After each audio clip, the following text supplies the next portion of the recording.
Today we're considering the importance of being in the right place at the right time. Have you ever thought to yourself, what am I doing here? Have you ever wondered, how did I get into this mess in the first place? Now, people find themselves in all sorts of predicaments, and very often they will blame someone else for what happens to them. Think about David, for instance. He was the king, and as such, he could have whatever it was that he wanted. Well, after all, he was the king. In 2 Samuel 11, we read that it was springtime. Now, that was a time when kings normally go to war. And David's soldiers had gone off to battle, and they were out there on the battlefront for him. But one of the verses says, but David stayed behind in Jerusalem. And then it happened. Late one afternoon, after his afternoon nap, he walked out onto the balcony, and as he looked out over his city, he noticed a lady just down the road taking a bath. He sent someone to find out who she was. He was interested. Now, the truth of this is that David could fight the battle against Goliath and win. That was a task that all the other soldiers ran away from. And yet David, because he was prepared and practiced in what he had to face, was able to step forward and fight for what appeared to be an unwinnable battle.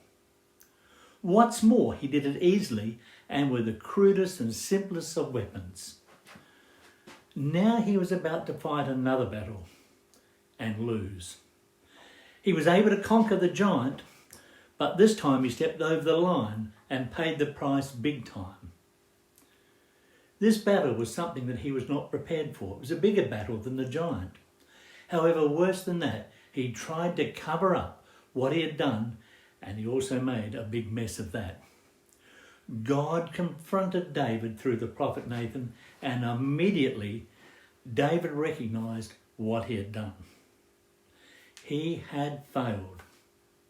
He had fallen. Did you know that sin has a consequence? Always.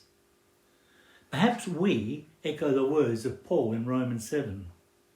Oh, what a miserable person I am.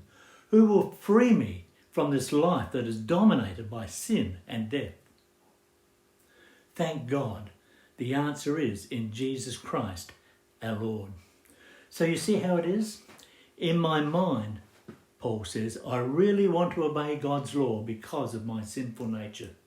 I am a slave to sin. You know, as followers of Jesus, when we come before him and confess our sin, he is faithful and just to forgive us our sin. Now that is good news. Jesus has done for us, you and me, what we could not do for ourselves. He has set us free from the burden of sin, the guilt and the shame. But Jesus, then he says, go and sin no more. You find that in the Gospel of John. I think that's worth thinking about. Have a wonderful week.